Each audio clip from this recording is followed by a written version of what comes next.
Hello friends, कैसे हैं आप सब। तो जैसा कि आज हम लोग जो है sexual reproduction in flowering plant का लास्ट टॉपिक डिस्कस करने वाले हैं, जो कि है एपोमिक्सिस एंड पॉलीएम्ब्रियोनी। छोटा सा टॉपिक है लेकिन बहुत ही इंपॉर्टेंट टॉपिक है। बहुत सारे टाइम्स पे इससे क्वेश्चंस बन चुके हैं, आगे भी बनेंगे। कंसेप्चुअल क्वेश्चन होते हैं, डायरेक्ट क्वेश्चन होते हैं, किसी भी लॉजिक की ज़रूरत नहीं। बस जितना आपके पास इंफॉर्मेशन अगर आ रहा है तो कर पाएंगे, नहीं आ रहा है तो छोड़ देना बेहतर होगा। क्योंकि बहुत सारे इसमें क्या है कि आपको डायरेक्ट क्वेश्चन यहाँ से मिलेंगे कि एपोमिक्टिक सीट कहाँ पे हो पाए जाते हैं, या पॉलीएम्ब्रियोनिक कंडीशन कहाँ कहाँ देखने को मिलती है। सीधा सीधा क्वेश्चन आपसे पूछा जाएगा कि ऐसे कौन से सीट्स हैं जो एपोमिक्टिक सीट के एग्जांपल हैं। वो 4 ऑप्शन दे दिया जाएगा, आपको उसमें से फाइंड आउट करना पड़ेगा। अब ये चैप्टर आज यहीं पे ख़त्म होने वाला है। तो आप लोग जो है प्रीवियस के जितने भी वीडियोज़ हैं, 4-5 वीडियोज़ हैं, उनको ज़रूर देख करके पूरी प्रोसेस को 0 to 100 कवर करने की कोशिश करें। और नीट के लिए तो जो नोट्स है, इस नोट्स को आप लोग बनाते चलिए। एक्स्ट्रा पॉइंट्स जो है, जो भी क्वेश्चन हम डिस्कस करेंगे उसको ऐड करते चलें। और बोर्ड एग्जामिनेशंस के लिए कल हम लोग जो है एनसीईआरटी में जो क्वेश्चंस दिए हैं उनके आंसर्स डिस्कस करेंगे। और नीट वालों के लिए जो है आगे जो है हम एक वीडियो बनाएंगे, इम्पोर्टेंट क्वेश्चन उसको डिस्कस करेंगे। तो उसके लिए अभी के लिए जितनी प्रोसेसेस हैं, यहाँ से बहुत सारे क्वेश्चंस आने वाले हैं, तो ये क्वेश्चंस आपसे छूटने ना पाए। तो इसके लिए जो है आप लोग कम से कम इतना तो प्रिपेयर ज़रूर रखें कि यहाँ से जो 4-5 क्वेश्चंस आने वाले हैं वो आपसे सॉल्व हो जाएं। और बाकी ये एपोमिक्सिस और पॉलीएम्ब्रियोनी को चलिए डिस्कस करते हैं। एपोमिक्सिस का मतलब ये है कि ऐसी प्रोसेस जिसके थ्रू सीड का फॉर्मेशन हो रहा है विदाउट फर्टिलाइजेशन। अभी तक हमने पढ़ा था कि ovaries are develop into fruit and ovules are developed into seed after the fertilization. लेकिन एपोमिक्सिस एक ऐसी प्रोसेस है जिसमें विदाउट फर्टिलाइजेशन सीड का फॉर्मेशन हो रहा है। तो ऐसे सीड जो विदाउट फर्टिलाइजेशन बनते हैं इनको बोलते हैं एपोमिक्टिक सीड। और ये प्रोसेस जिसके थ्रू विदाउट फर्टिलाइजेशन सीड बन रहे हैं उनको बोलते हैं apomixis. The process by which seed formation without the process of fertilization, the process is known as apomixis, and the seed which is formed without the fertilization is known as apomictic seed. The examples of apomictic seed are some species of Asteraceae and grasses. These are the examples of the apomixis. तो कुछ ऐसे examples हैं Asteraceae और grasses जो कि apomixis के example हैं। और ये एपोमिक्सिस प्रोसेस जो है ये एक एसेक्सुअल मोड ऑफ रिप्रोडक्शन का ही फॉर्म है, जिसमें कि क्लोन्स बनेंगे, कोई वेरिएशन नहीं होगा। तो अगर एसेक्सुअल मोड ऑफ रिप्रोडक्शन का एग्जांपल है तो इसमें किसी मेल एंड फीमेल गैमेट की ज़रूरत नहीं पड़ेगी, क्योंकि फ्यूज़ नहीं कराना है, जाइगोट नहीं बनाना है। लेकिन ये क्या करता है, सेक्सुअल रिप्रोडक्शन को मिमिक करता है, नकल करता है। तो एक्चुअल में अगर देखा जाए तो ये एक एपोमिक्सिस जो है ये एक एसेक्सुअल मोड ऑफ रिप्रोडक्शन का फॉर्म है, क्योंकि इसमें क्लोन्स बनते हैं, किसी भी मेल और फीमेल गैमेट की ज़रूरत नहीं पड़ती है, बिना फर्टिलाइजेशन के सीड बन रहा है। तो ये एक एसेक्सुअल मोड ऑफ रिप्रोडक्शन का फॉर्म हुआ। लेकिन ये सेक्सुअल मोड ऑफ रिप्रोडक्शन को कॉपी करने की कोशिश करता है, कॉपी करता है। It mimic the sexual reproduction but it is not perform the sexual reproduction. ध्यान दीजिएगा। अब जैसे कुछ एग्जाम्पल्स हैं, जैसे सिट्रस में और मैंगो में। ये सिट्रस और मैंगो में क्या होता है कि जो डिप्लॉयड एग होता है वो बिना मियोसिस सेल डिवीजन के बना है। मतलब एग जो बन रहा है वो एग जो है, हमको पता है कि अभी तक हमने प्रोसेस को पढ़ते हुए आ रहे हैं कि एग का फॉर्मेशन कहाँ से होगा, मेगास्पोर या माइक्रोस्पोर मदर सेल से होगा। सॉरी, माइक्रोस्पोर से तो पॉलन ग्रैंड का फॉर्मेशन होगा, मेगास्पोर से होगा। मेगास्पोर में मियोसिस प्रोसेस होगी, मियोसिस 1 मियोसिस 2, उसके बाद जो है माइटोसिस प्रोसेस होगी, तब जा करके जो है फीमेल गैमेटोफाइट बनता है। लेकिन इस केस में क्या हो रहा है सिट्रस और मैंगो में कि यहाँ पे कोई भी मियोसिस सेल डिवीजन या जिसको रिडक्शनल डिवीजन बोलते हैं ऐसा कुछ हो ही नहीं रहा है। तो यहाँ पे डिप्लॉयड एग सेल है वो बिना मियोसिस के बनी है। मतलब अगर ये डिप्लॉयड सेल है, 2n कंडीशन है, तो ये किसी जिस सेल से बनी होगी तो ये सेल में विदाउट मियोसिस हुआ ही नहीं है। अगर मियोसिस नहीं हुआ है तो इसका मतलब पहले वाली सेल भी कैसी रही होगी, 2n रही होगी, और 2n से ही 2n बना है, डिप्लॉइड कंडीशन आई है। तो ये एग्जाम्पल अभी हमने बात किया कि ये एसेक्सुअल मोड ऑफ रिप्रोडक्शन का एग्जाम्पल है। सो इन सच स्पीसीज कंटेन्स मेनी एम्ब्रियो, इनके सीड में बहुत सारे एम्ब्रियो होते हैं जिसको बोलते हैं पॉली एम्ब्रियोनिक कंडीशन। मोस्टली इनको देखा जाता है जिम्नोस्पर्म में, और कुछ ऐसे स्पीसीज भी हैं एंजियोस्पर्म में भी देखा जाता है। मतलब मोस्टली जनरली ज़्यादातर देखा जाता है जिम्नोस्पर्म्स के केस में, और कुछ जो है एंजियोस्पर्म के केस में भी पॉली एम्ब्रियोनिक कंडीशन को देखने को मिलता है। तो चलिए आज के लिए इतना ही। आज हमारा टॉपिक यहीं पे ख़त्म होता है। Sexual reproduction in flowering plant आज यहाँ पे ख़त्म होता है। अब हम लोग क्या करेंगे,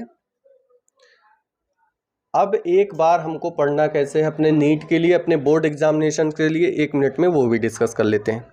चैप्टर ख़त्म हुआ तो हमारा नोट्स भी बन गया होगा, मान के चल रहा हूँ। और अगर नोट्स बन गया है तो नोट्स बनने के बाद जो है अब उस नोट्स को रिवाइज करना है या रिवीजन करना है। तो रिवीजन करने के लिए किस तरीके से करना है, लाइन टू लाइन पढ़ते हुए जाना है, और रिवीजन करने के बाद आपको क्वेश्चन की प्रैक्टिस करनी है। जैसा कि हमने पहले ही वीडियो में देख लिया है कि हमने एक सेपरेट वीडियो बना रखा है, how to approach NCERT for the NEET examination and board examination, वो वाला वीडियो आप जा करके ज़रूर देखें।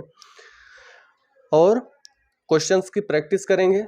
कौन से क्वेश्चंस, जिन क्वेश्चंस को मैंने ऐड किया है वीडियो के एंड में, वो क्वेश्चंस, या आपके पास जितने भी क्वेश्चंस हैं जो सोर्सेज हैं क्वेश्चन के, वहाँ से आप लेकर के सॉल्व करो। क्वेश्चंस की प्रैक्टिस आप जो है नीट के क्वेश्चन से भी कर सकते हो और एनसीईआरटी के क्वेश्चन से भी कर सकते हो। क्वेश्चंस की प्रैक्टिस करें और देखें कि आपसे वो क्वेश्चन सॉल्व हो पा रहे हैं कि नहीं हो पा रहे हैं। नहीं हो पा रहे हैं तो कमेंट बॉक्स में कमेंट कीजिए, मैं आंसर देने की कोशिश करूँगा। क्वेश्चंस प्रैक्टिस के बाद फिर क्या करना है, क्वेश्चंस को प्रैक्टिस करने के बाद फिर वापस आपको एक बार अपनी बुक रीड करना है। बुक रीड करने के बाद वापस रिवीजन, क्वेश्चन, बुक रीड। अब जैसे पहली बार आपको टॉपिक पढ़ने में कितना टाइम लगा, प्रोसेस को पढ़ने में आपको कितना टाइम लग गया, हार्डली हम मान के चल रहे हैं कि 2 to 3 आवर्स लग गया फर्स्ट टाइम आपको प्रोसेस समझने में। नया टॉपिक था, नई चीज़ें थी, सब कुछ 0 to 100 जो है समझने में आपको 3 से 4 घंटे लगे या 2 से 3 घंटे लगे। अभी आप क्या कर रहे हैं, अब आप जब सेकेंड बार आप जब पढ़ोगे तो दूसरी बार पढ़ने में आपको यही टाइम रिड्यूस होके 1 to 1.5 आवर्स लगेगा, और तीसरी बार जब आप रिवाइज करोगे, थर्ड टाइम जब आप रिवाइज करोगे तो यही टाइम जो है 30 to 45 मिनट्स लगेगा। फिर उसके बाद आप रिवाइज करोगे तो 50 to 20 मिनट्स, फिर वापस आप रिवाइज करोगे तो 10 to 15 मिनट्स। मतलब कंप्लीट टॉपिक को आपको बार बार रिवाइज करना है। तो फिर आपको एक टाइम ऐसा आएगा कि जब आप पूरे टॉपिक को 5 मिनट में रिवाइज कर पाओगे। तो अभी आप इस स्टेज पे हो, लेकिन अगर आपने कल और रिवाइज किया तो आप इस स्टेज पे आ जाओगे। 3-4 दिन जाते जाते आपका टॉपिक इतना बढ़िया मजबूत हो जाएगा, क्वेश्चंस की इतनी प्रैक्टिस हो जाएगी, इतने सारे आपके कॉन्सेप्ट बिल्ड हो जाएंगे कि आपको वो टॉपिक रिवाइज करने में ओनली 5 मिनट्स लगेंगे। और यही चीज़ें अगर आप अभी से मेहनत कर रहे हो तो एग्जामिनेशन जब आपके सर पे होते हैं तब आपके दोस्तों की तरह आपके ऊपर प्रेशर नहीं होगा। 5 मिनट में आपका sexual reproduction in flowering plant का पूरा टॉपिक आपका जो है कवर हो जाएगा। तो वो चीज़ें एडप्टेशन कब आएगा, जब आप प्रैक्टिस करोगे। प्रैक्टिस मैन क्या बोलते हैं उसको, प्रैक्टिस मेक्स मैन परफेक्ट। तो प्रैक्टिस करते रहिए और इस स्टेज तक आपको आना है कि 5 मिनट में आपका कंप्लीट चैप्टर रिवाइज हो, यहाँ तक अपने आप को लाना है। ये जिम्मेदारी आपकी है। बाकी कहीं पे कोई भी दिक्कत आ रही है तो वो चीज़ें आप हमको बताइए, उसको सॉल्व आउट ज़रूर करेंगे।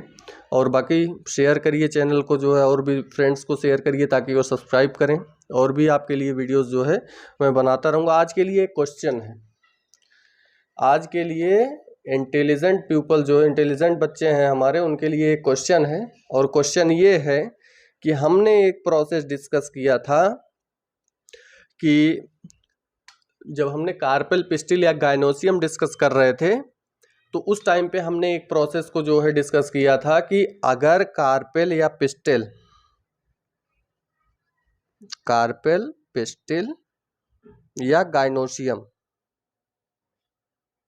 ये होता है फीमेल रिप्रोडक्टिव पार्ट। अब इसी में हमने बोला था कि यहाँ पे जो है अगर ये कार्पेल्स जो है अगर सिंगल प्रेजेंट है फीमेल रिप्रोडक्टिव पार्ट में तो उसको मोनोकार्पिलरी बोलते हैं, और अगर बहुत सारे हैं तो उसको मल्टीकार्पिलरी बोलते हैं। तो मोनोकार्पिलरी एंड मल्टीकार्पिलरी। तो इसका मोनोकार्पिलरी का हमने एक एग्जांपल दिया था जो कि था मैंगो।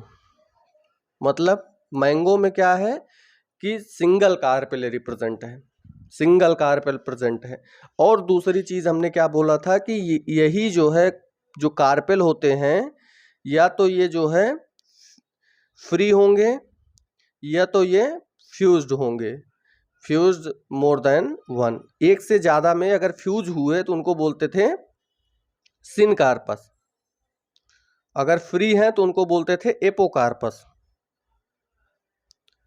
अब अगर एक से ज्यादा कार्पेल्स अगर फ्यूज्ड हैं एक दूसरे से तो भी मैंने इसका एग्जाम्पल बताया था मैंगो। तो अब यहां पे क्वेश्चन ये है कि अगर कार्पेल अगर मोनोकार्पिलरी है, सिंगल कार्पेल है तो भी उसका एग्जाम्पल मैंगो है, और अगर वो फ्यूज्ड हैं एक से ज्यादा तो भी उसका एग्जाम्पल मैंगो है। हाउ, कैसे?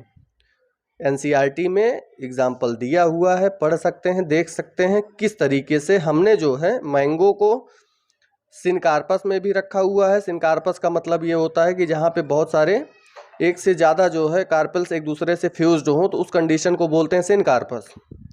और मोनोकार्पिलरी का मतलब जहाँ पे सिंगल कार्पेल प्रेजेंट हो। अगर मैंगो में सिंगल कार्पेल है तो उसको तो एपोकार्पस में रखना चाहिए था, लेकिन इसको यहाँ पे सिनकार्पस में रखे हैं। क्यों? एग्जाम्पल क्या है? मैंगो को अगर आप देखोगे तो मैंगो एक एग्जाम्पल है मोनोकार्पिलरी का और सिनकार्पस। क्यों? वाई? जबकि मैंगो को तो एपोकार्पस में रखना चाहिए था इस कंडीशन के हिसाब से। तो आप जो है इसका आंसर बताएंगे। तब तक मिलते हैं नेक्स्ट वीडियो में। तब तक के लिए पढ़ते रहें, मुस्कुराते रहें, नोट्स बनाते रहें और रिवीजन जरूर करते रहें। अगर रिवीजन नहीं करेंगे तो आप 5 मिनट में अपने एग्जामिनेशन टाइम पे रिवाइज नहीं कर पाएंगे, बहुत सारी चीज़ें छूट जाएंगी, सिलेक्शन दिक्कत में आ जाएगा। चलिए ठीक है, तब तक के लिए मिलते हैं नेक्स्ट वीडियो में। Thank you.